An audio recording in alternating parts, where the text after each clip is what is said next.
Olá, vamos falar de coronavírus, como falamos todos os dias nos últimos 5, 6 meses sobre esse monstrinho que está por aí perturbando a vida da gente até agora. Vamos aguardar o pessoal chegar. Bem-vindo, Eugênio. Obrigado, meu caro. Se tornou aqui um grande amigo, grande companheiro. Tidu também com a gente sempre, desde sempre. Beth também sempre com a gente. Boas noites, meu caro. Como é que estão as coisas por aí nas Minas Gerais? Maria Célia também, bem-vinda. Vamos guardar o pessoal chegar. Hoje a gente tem algumas mais novidades de vacina. Aliás, vacina está se tornando um grande assunto da semana, né?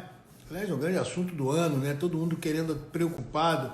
Bem-vinda, Margarida, tudo bem? Adriana também, bem-vindas. Elisa, meu amor, obrigado. Obrigado, Eugênio. Por aí tá tudo bem, ótimo. Dona Delfina, se cuide. Gostou do cabelo? Hoje eu caprichei, né? Olha só, gente. Hoje eu acertei, deu tempo de arrumar o cabelo antes. Bem-vindo, Márcio. Sônia Montana também, Adriana. Marco Túlio. Estão se cuidando aí direitinho, gente? Estão dando mole aí no Rio de Janeiro, não, né? Aline Novaes também, bem-vinda. Todo mundo aqui chegando para a gente conversar sobre coronavírus e as novidades sobre o vírus, as vacinas e tudo muito mais. Dona Alzenda, tá se cuidando direitinho? Não, ninguém me falou nada, então deve estar tudo certo. Reginaldo, boa noite também, bem-vindo. Flávia, boa noite, bem-vinda. Gabriele também. Dona Alzenda que faz um bacalhau no final do ano, assim, histórico, né? Quem sabe disso é o Leonel. Grande anestesista, Carmela também, Sônia Montana.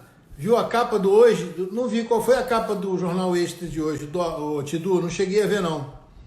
Conta pra gente aí. Sim, a Elisa perguntando se eu atendo por telemedicina, eu estou atendendo por telemedicina sim, vou colocar depois aqui o jeito, aliás, vou colocar na bio o link para a plataforma que eu estou usando para poder atender meus pacientes, tá? Vou colocar lá na descrição da bio, porque lá tem como colocar o link. Bem-vinda, Dona Nilza, Daniel Almeida. Daniel Almeida também. Bom, gente, Ângela Dias, bem-vinda. Vamos lá. Vamos começar com os números. Pão de queijo. Manda a receita pra gente fazer aqui. Isso é bom. Manda a receita. Adoro cozinhar. Bom, gente, o mundo tem 14.774.887 casos de coronavírus confirmados, né? O mundo tem 611.599 mortes confirmadas e nos Estados Unidos já chegamos a 140 mil mortes e o Brasil passou ontem, como a gente esperava, mais de 80 mil mortes. É muita gente. 80 mil mortes é muito mais do que o Maracanã cheio na Copa do Mundo. Já vou responder isso, Carmela. A vacina vai chegar primeiro nos Estados Unidos? Não sei. Isso não está definido, não. Vai depender de qual fornecedor, qual caminho que essa vacina vai fazer, enfim, onde vai ser aprovada primeiro. Então, vamos entender que a vacina não vai chegar em algum lugar.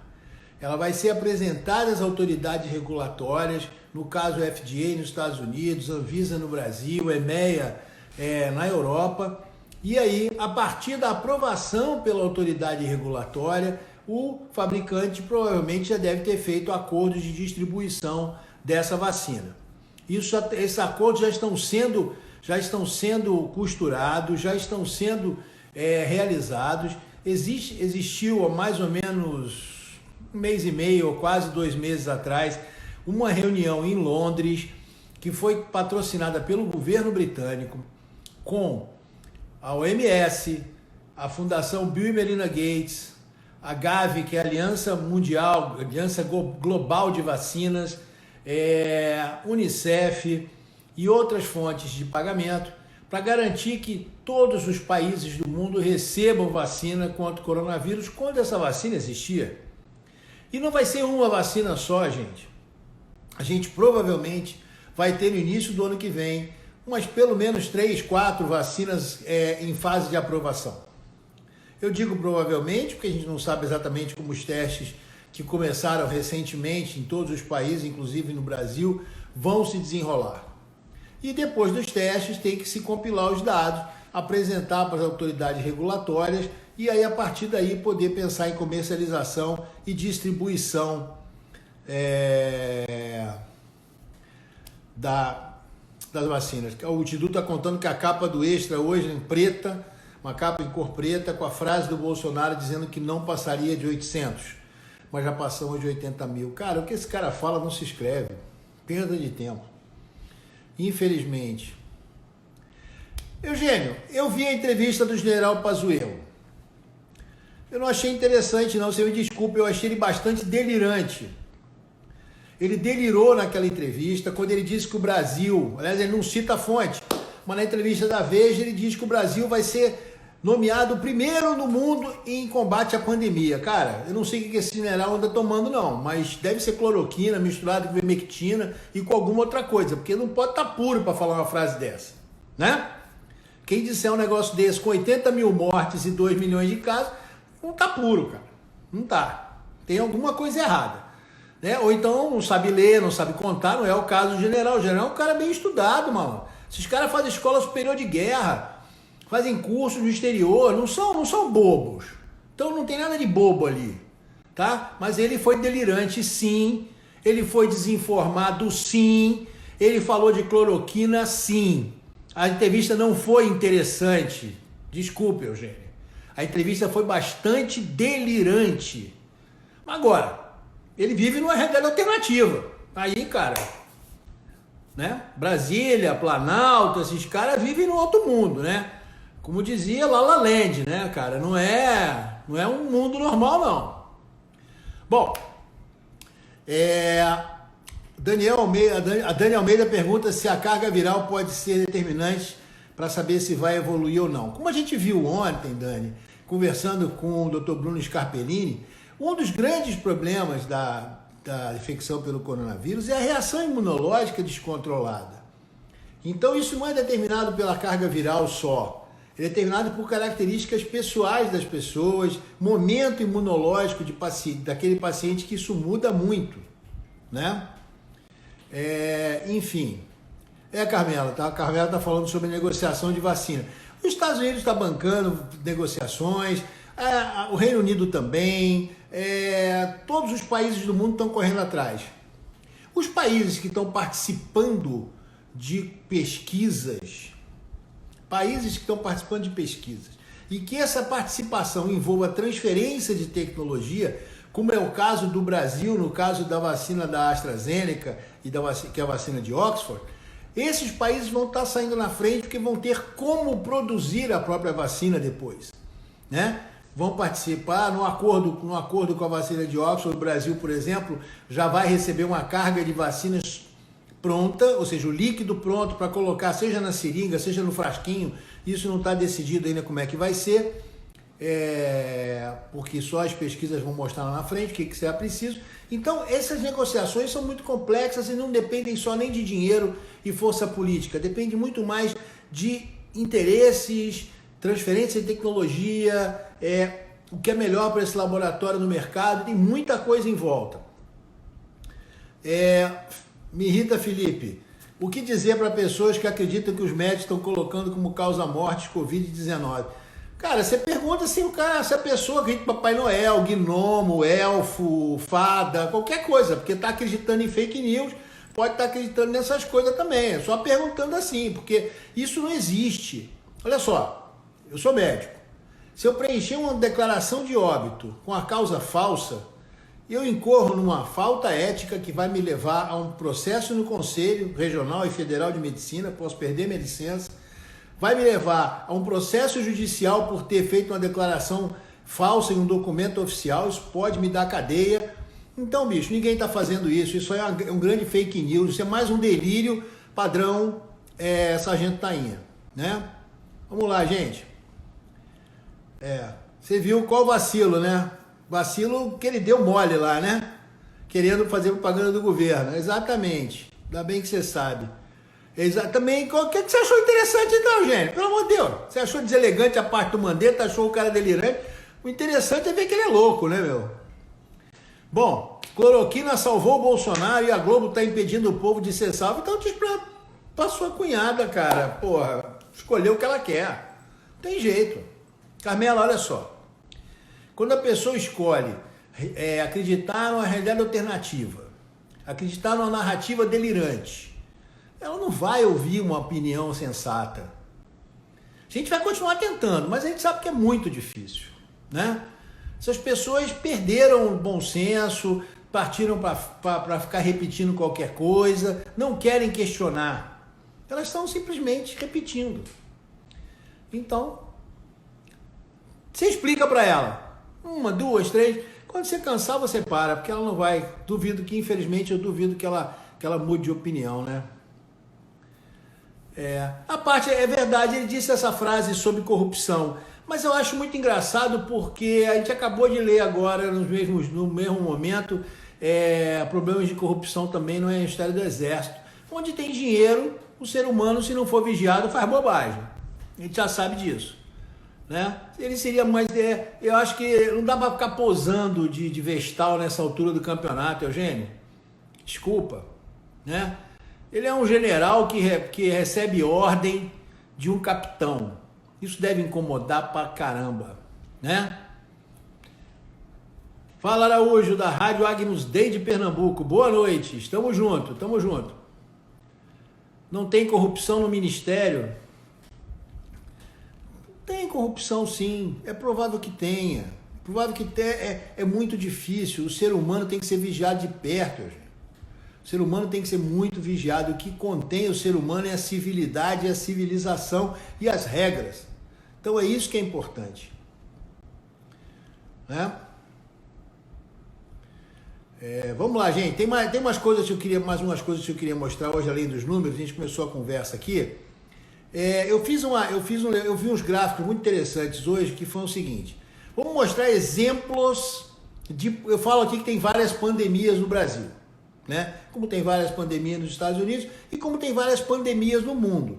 Então eu peguei gráficos de vários países para a gente entender. Então nesse momento a gente tem pandemia com casos aumentando. Aonde é que a gente tem isso? No Brasil, subindo e está meio platô, mas tendência de subida ainda, com 2.118.000 casos. A Argentina, que se comportou muito bem no início, perdeu o controle da pandemia nesse momento, né? Uma subida assustadora no caso da Argentina. O México também caminhando rapidamente, 350.000 casos com grande índice de subnotificação. E a Índia, um outro exemplo de pandemia sem controle, 1.155.191 casos num país que tem 1 bilhão de habitantes, né? Então esse é um exemplo típico de pandemia. Pandemia onde os casos ainda estão aumentando. A gente teve os casos de sucesso de pandemia. Como é que é o gráfico da pandemia em alguns países que tiveram sucesso? Vou começar pelo Reino Unido. O Reino Unido deu mole no início, até o Boris Johnson ficar doente. Eu acho que quando ele ficou doente, ele sentiu que o buraco era mais embaixo e resolveu começar a pensar seriamente em controlar a pandemia no Reino Unido. E aí a curva do Reino Unido ficou assim. É a curva de um país que passou por um momento ruim, mas controlou a sua epidemia. A Espanha, por sua vez, também fez isso, né? A Espanha tem 264.000 casos, não tem um número de casos importantes nos últimos tempos, porque ela conseguiu controlar também a pandemia. A Áustria, país ali do lado da Alemanha e da Itália, conseguiu controlar a sua pandemia com um número de casos relativamente baixo. E a própria Itália, que passou por um período muito grave, muito duro, com muitas mortes, já cenas dramáticas de caminhões do exército levando caixões à noite nas ruas da cidade, né? Então, a Itália também conseguiu controlar sua pandemia. A curva da Itália nesse momento é assim. E por último, a curva da Alemanha com 200.000 casos, né? Com um índice de mortalidade muito baixo, um sucesso de tratamento também, e não se tomou cloroquina, pelo amor de Deus, tá? Lá o que resolveu foi ter estrutura de saúde montada, ter CTI para quem precisava, tem CTI até sobrando que eles conseguiram atender inclusive os italianos que estavam precisando naquele momento. E tem países, gente, que estão enfrentando a chamada segunda onda. Não é o nosso caso, que a gente não sou da primeira ainda, né? Infelizmente, né? Mas alguns países achavam que tinham saído do perrengue, e olha só o que está acontecendo na Austrália. A Austrália tem enfrentado, nas últimas semanas, um aumento do número de casos em várias regiões. Nós estamos vendo a curva de casos na Austrália aí. A Austrália passou por um pico, lockdown, fechamentos cerrado, bastante rígido, controlou a situação e a situação se descontrolou em alguns locais, inclusive muito perto de Sydney, na capital. Melbourne está ainda sobre lockdown. Situação complicada na Austrália nesse momento. Hong Kong também que controlou bem, mas Hong Kong passando por um período político complexo, com uma dificuldade, com problemas com o relacionamento com a China continental. Enfim, vem apresentando um aumento no número de casos. O caso de Hong Kong é importante porque esse aumento, essa segunda onda em Hong Kong está ligada basicamente à indústria do entretenimento. Ou seja, está ligado a bares e restaurantes, karaokês, coisas que são muito típicas naquela região, e por isso eles estão tendo muito cuidado, inclusive fechamento de bares e restaurantes em Hong Kong, né? Israel, que começou um controle muito bom, teve uma segurada muito boa no início da sua curva, agora já começa a aparecer um número de casos importante com ascensão. E aqui tem um outro dado que é para a gente olhar. 92 escolas fecharam depois de reabrirem em Israel. Instituições acadêmicas tiveram que fechar porque, após a reabertura, casos aconteceram, mais de 350 casos, e aí a coisa ficou complicada em Israel. Bom, gente, esse é um panorama que eu consegui levantar. Eu achei muito interessante esses gráficos para a gente conseguir conversar aqui e entender um pouquinho mais como é que funciona essa coisa e como é que a gente tem que tomar decisões e como as decisões que a gente toma se refletem no dia a dia da epidemia do coronavírus no mundo todo, né? Bom, vamos ver aqui. A Aline pergunta: a vacina será para o grupo de risco? Existe em quanto tempo? Olha, não dá para saber agora. Primeiro que a gente não sabe quando vai começar, e segundo, a gente não sabe qual vai ser, qual o protocolo que vai ser desenhado pelo Ministério da Saúde para isso. A gente vai chegar lá, a gente vai com certeza vai ter que acontecer algum tipo de protocolo, um tipo de escalonamento, um tipo de priorização. Até porque a gente não sabe, mas as vacinas que podem ser aprovadas no Brasil podem precisar, por exemplo, de cadeia de frio. O Dr. Bruno falou sobre isso. O que é isso? Cadeia de frio é uma vacina que precisa ser mantida em temperatura constante o tempo todo, desde a sua fabricação até a hora que ela é aplicada. Algumas vacinas comuns no dia a dia a gente já vê isso, né? Alguns locais tem que ter geladeira portátil, então tem que se fazer uma programação logística para que essa vacina, quando ela estiver disponível, seja distribuída no país. Isso é um dos desafios que a gente pode enfrentar pela frente, né? A distribuição, com certeza, é um desafio para qualquer produto no Brasil, ainda mais se ela tiver uma sensibilidade como essa questão de temperatura. E aí, a partir daí, você vai conseguir estabelecer protocolos de quem vai receber primeiro. Vai depender de como é que ela funciona, se ela funciona melhor com adulto, com criança, com velho. A gente não sabe esses detalhes ainda do funcionamento. A gente sabe que as vacinas que estão em fases avançadas, né? Vacina de Oxford, a vacina chinesa que chegou ao Brasil para começar a ser testada no Butantan, a vacina da Moderna nos Estados Unidos, a vacina da Pfizer também, ou seja, essas 4 a gente sabe que estão em fase 3, ou estão começando a fase 3, né? A vacina da Moderna começa agora a fase 3 dia 27 aqui nos Estados Unidos, semana que vem. Então, possivelmente no início do ano a gente vai ter algumas vacinas para poder, dependendo aí da velocidade de apuração de dados e tudo mais. Isso aí, concordo plenamente contigo, Eugênio. Vamos conversar. Eu não toparia, não, desculpa, Eugênio. Não, eu não convivo bem com serviço público, né? É uma questão pessoal minha, não adianta. Bom, o Trump baixou a cabeça para a ciência. Ele acabou de fazer, aliás, isso é interessante, acabou mesmo, tem minutos antes de começar a live, terminou uma conferência de imprensa do presidente Trump sobre coronavírus. Sabe quando é que foi a última? Em abril. 3 de abril.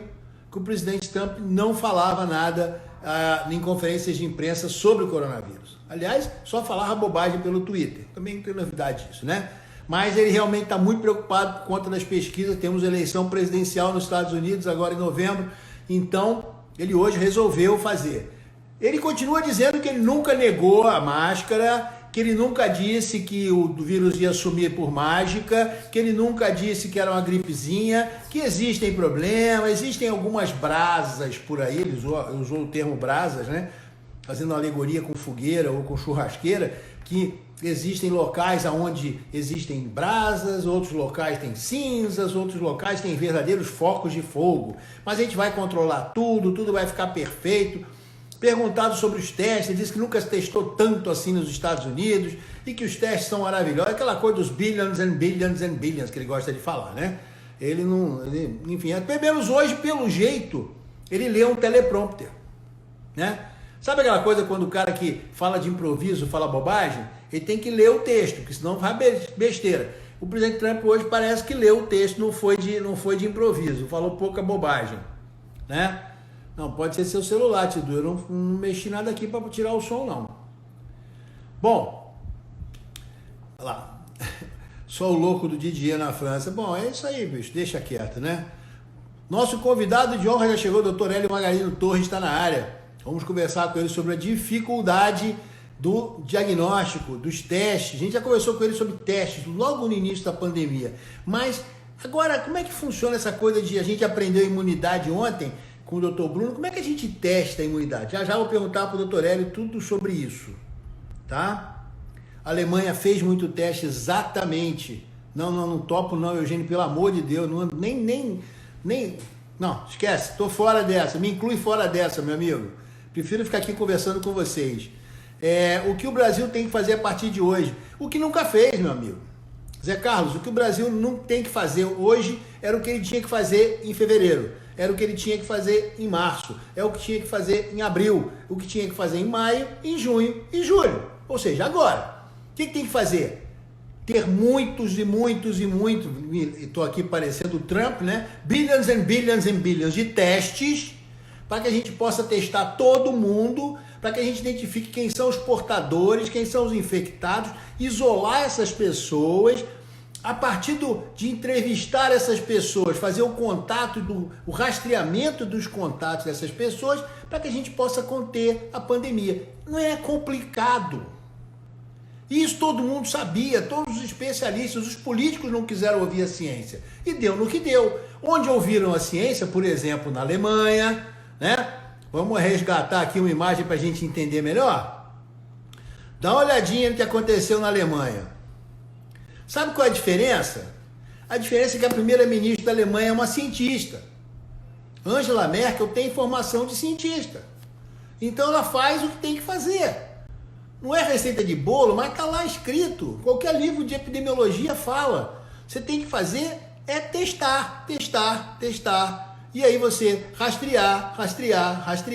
E depois isolar e conter a pandemia. Né? É isso. O Brasil tem que fazer hoje o que não fez até hoje, cara. Infelizmente, não, pelo amor de Deus. Não, mas ele não vai gostar, não. Eu falo muito mal dele, graças a Deus. O Marquinhos Araújo pergunta o que eu acho sobre volta às aulas. Eu não consigo, já falei aqui uma vez, vou continuar dizendo, eu ainda não tenho consenso sobre isso. Tudo que eu já li, existem evidências científicas mostrando risco muito grande, risco de contágio. Saiu recentemente um trabalho mostrando que crianças a partir dos 10 anos de idade, 9, 10 anos de idade em diante, transmitem a doença do mesmo jeito que os adultos, ou seja, o mundo inteiro pensou, então, vamos começar as aulas com as crianças mais velhas, porque elas vão obedecer às regras e vai ser mais fácil. Essa pesquisa coloca um certo senão nessa história, se não uma grande interrogação. Eu acho que o grande esforço tinha que ser feito, nesse momento na minha cabeça é muito claro. O grande esforço vamos ensinar as crianças à distância até a vacina estar disponível. Eu não consigo conviver com a ideia de que alguma criança vai ser infectada e vai morrer de coronavírus porque voltou para a escola. Eu não conseguiria dormir com essa decisão. O político que conseguir, meu amigo, assuma. Bota a cabecinha no travesseiro e durma se conseguir, porque eles vão ter que assumir. Esse é que é o problema. Existe a chance. Crianças se contaminam, crianças ficam doentes e crianças morrem. Já morreram 350 crianças no Brasil, entre as 80 mil pessoas. Alguém pode dizer, mas elas tinham doença prévia, elas não vão para a escola por causa disso? Então tá errado. Se alguma criança morrer, é uma criança que não poderia morrer. Já ninguém deveria morrer dessa doença, mas infelizmente ela tem uma taxa de mortalidade esperada. Mas se alguma criança morrer porque voltou para a escola, se um professor morrer porque abriram a escola na marra, se um funcionário morrer porque abriram a escola para agradar político, quem assumiu, quem assinou essa porcaria que durma com isso depois? Então na minha cabeça, nesse momento não é para abrir escola. É o que eu tenho hoje, não sei. Né? Sei lá. A situação da vacina é mais complexa? Dentro do que a gente fala, né? Vacinação de rebanho.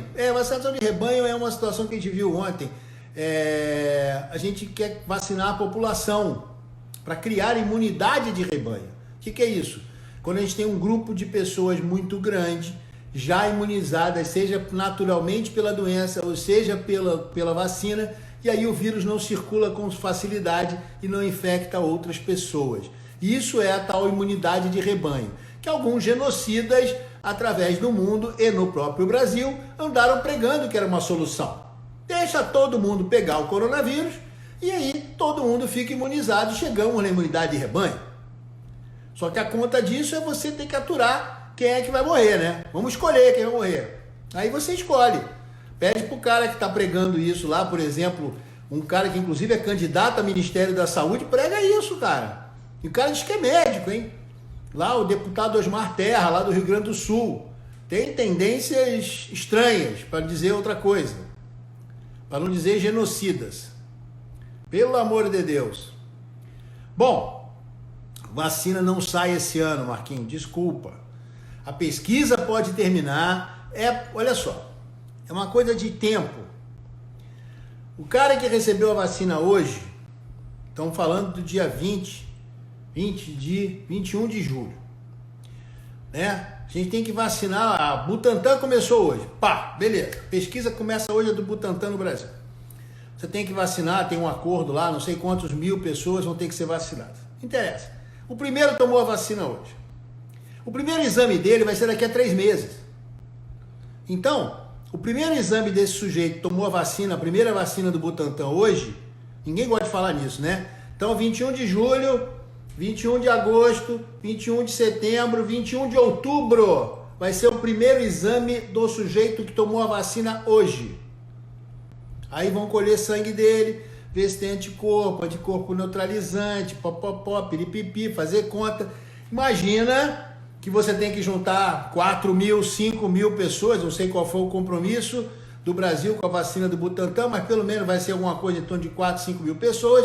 Você tem que vacinar 5 mil pessoas, esperar elas voltarem no mínimo com 3 meses para fazer a primeira coleta. Então, gente, hoje é 20. Agosto, setembro, outubro, é o primeiro. Quando completar os 4 ou 5 mil, nós estamos falando de quê? Novembro? No mínimo, né?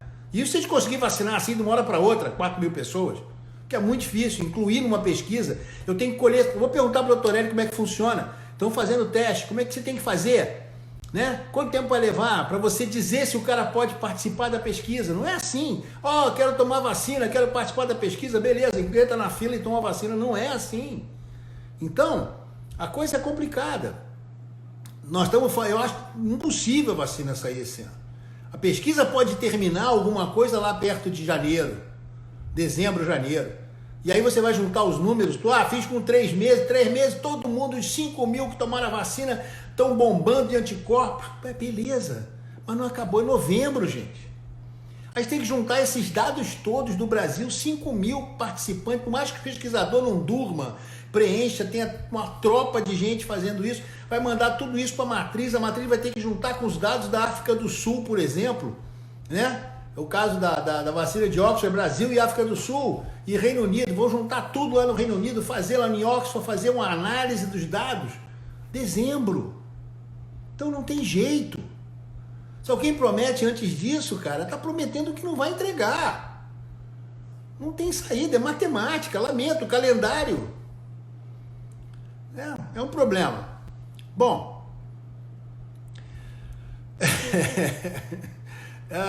vamos lá. Bom, vou chamar o doutor Hélio Magarino Torres, diretor médico do Richer Medicina e Diagnóstico, cara que entende tudo e diagnóstico, imunidade, para explicar para a gente, já de cara, explicar o que tem que fazer de teste para a gente começar a pesquisar a vacina. Obrigado, doutor Hélio. Obrigado por estar aqui de volta, meu caro. Prazer em te ver de novo. Olá, Luiz Fernando. Olá a todos. Boa noite. Boa noite, meu caro. Não sei se você estava ouvindo, mas a pergunta que já ficou de cara. O que tem que fazer de teste? Quais são os testes que estão sendo feitos nesses caras, nesses voluntários que estão fazendo parte da pesquisa, da vacina? Bom, a parte que nós estamos participando da pesquisa, justamente com a realização dos testes para pesquisa de anticorpos, né? E basicamente não tem muito mistério. Você colhe previamente os anticorpos antes da pessoa receber a dose da vacina, tá? E algum tempo depois, né? Já de cara, quem já tem anticorpo já é descartado, porque você não vai conseguir medir se ele produziu anticorpo também. E também está sendo feito PCR, tá? Também nessas pessoas. Então, está sendo feito o anticorpo e o PCR, e esses que não têm anticorpo e também são PCR negativo, esses são candidatos a tomar a segunda dose, aliás, desculpe, a primeira dose da vacina, e depois vai fazer a segunda medida de anticorpos, para ver se realmente a vacina foi capaz de estimular a produção de anticorpos ou não. Isso até eu tinha esquecido. Eu falei aqui vamos dizer assim, das fases, né, da vacina, mas eu esqueci que às vezes o candidato, o voluntário, vai se apresentar e não vai poder ser incluído no estudo, né? Então Exato. não são só 5 mil voluntários que a gente precisa, a gente precisa de muito mais. Para ter 5 mil participantes, alguma coisa aí, vamos falar que se a gente está assumindo que a gente pode ter alguma coisa entre 5 e 20% de soropositividade, a gente vai precisar aí de uns 6 mil pessoas para poder, 6 mil voluntários, né, para poder tirar os que já têm anticorpo, os que estão infectados agudamente, né? Exatamente. Na segunda fase, por exemplo, o que a gente tem lá são só números, ninguém sabe quem é quem, tá? Na primeira fase aparece o nome, a pessoa acaba sabendo se ela tem anticorpos ou não, mas na segunda fase é número para todo mundo, ninguém sabe quem é quem. Então, isso aí faz parte do protocolo para a pesquisa ser totalmente anônima e fidedigna. E aí o Eugênio perguntou que tem voluntário que vão tomar placebo. Depende da pesquisa, pode ser placebo mesmo, tipo soro, Exato. ou pode ser até uma outra vacina para ser comparada. Existe esse desenho também, Eugênio. Não sei exatamente quem. Eu acho que de Oxford é uma outra vacina. Isso. Uma vacina comparada que eu acho que é da meningite, que está sendo Correto. utilizada, não é? Meningite mesmo. Está sendo Então, utilizada meningite. eu guardei direitinho o que eu li anteontem. Estou aprendendo. Né? Tidu, toda pesquisa clínica, você perguntou isso ontem, eu queria entender, que eu queria te explicar. Toda pesquisa clínica segue um protocolo mundial e segue umas regras que estão na Convenção de Helsinki, que foi um grande encontro depois da Segunda Guerra, aquilo que o doutor Bruno comentou ontem com a gente, depois de a gente ter assistido aquelas pesquisas, não podem chamar aquilo de pesquisa, aquelas torturas feitas na Segunda Guerra, para se evitar que pesquisa clínica se misturasse com aquelas barbaridades feitas pelos alemães, pelos chineses, pelos japoneses, enfim, por todo mundo na Segunda Guerra Mundial. Então, pesquisa clínica tem regra, e uma das regras básicas eles têm acompanhamento e têm seguro, Tidu, faz parte do pacote habitual do desenho de pesquisa clínica. Todos os pacientes, você imagina, se eu quero saber se o cara se deu certo, eu preciso cuidar bem dele, preciso acompanhar direitinho, precisa ter um telefone para chamar, olha, tomei alguma coisa que eu não sei se é a vacina, mas eu tomei injeção ontem e hoje estou com dor de cabeça. Precisa saber ligar, precisa ter para onde ligar para quem está para o centro de pesquisa que ele está coordenado. Hélio, Queria que você me falasse um pouquinho. Ontem a gente falou sobre imunidade, né? E uma das coisas que a gente aprendeu foi que existe a questão da imunidade celular e a questão da imunidade humoral, que são os anticorpos. Anticorpos, você já contou para a gente que a gente consegue dosar. A gente consegue avaliar a imunidade celular ou isso é uma coisa só para pesquisa clínica ou pesquisa mais avançada, vamos dizer assim? Consegue sim, mas ainda por enquanto ainda está em pesquisa mais avançada. Mas já tem alguns testes que usam a mesma metodologia que foi usada nesses dois trabalhos, basicamente, que falaram sobre a imunidade celular. Usou uma metodologia que chama liberação de gama-interferon, tá? Que é basicamente o seguinte: você pega o sangue do paciente, separa os linfócitos, que são células de defesa, e você mede ali uma substância chamada gama-interferon, que é uma substância que é secretada pela célula quando está em contato com um agente estranho que ela vai secretar. Só que ela já tem que ter previamente uma memória para isso. Se está pela primeira vez, ela vai criar a memória para começar a defender. Já na segunda vez, não, você vai ver que ela vai secretar já direto esse agente contra essa substância contra esse agente. Ou seja, então você pega as células do paciente e mede a quantidade de gama-interferon que tem ali. Aí depois você pega fragmentos de antígenos conhecidos, ou seja, tem um teste que usa para tuberculose. Você pega fragmentos do bacilo da tuberculose, que são sinteticamente feitos, não é o bacilo verdadeiro, pega esse fragmento e põe em contato com essas células. E aí depois você vai medir novamente a quantidade de gama-interferon que produziu. Se teve uma produção considerável de gama-interferon, quer dizer que essa célula já tinha uma memória contra aquele bacilo da tuberculose, por exemplo. Então isso serve como um teste diagnóstico para quem já teve contato com o bacilo da tuberculose e já tem uma defesa.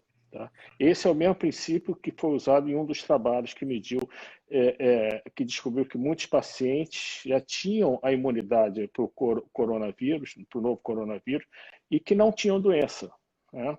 Não tinham doença, mas já tinham imunidade. Poderia ser explicação por que alguns pacientes, apesar de estarem em contato com pessoas sabidamente contaminadas, ou profissionais de saúde, estão sempre em contato, não desenvolviam doença. Não, e isso pode ser uma explicação. Tem muito estudo para isso. E tem outra metodologia também, que foi o segundo estudo até mais complexo, que é uma metodologia chamada citometria de fluxo.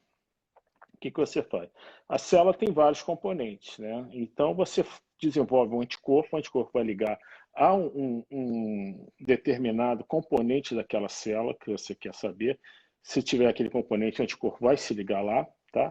E você acopla nesse anticorpo uma substância que, quando ela está em contato com a luz, ela praticamente acende, né?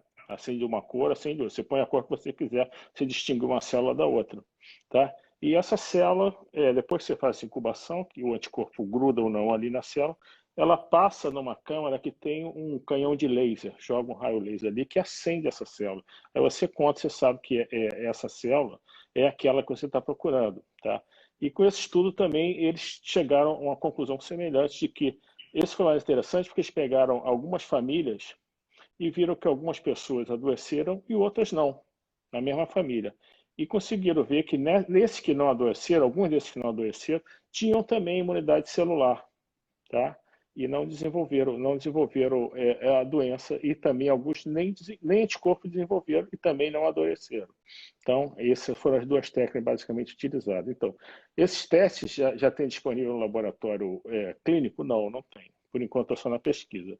Mas eu não duvido que em breve a gente tenha. Em breve não quer dizer que seja amanhã, né? Mas talvez até o final do ano ou no início do ano que vem já tenha algum teste assim nesse sentido.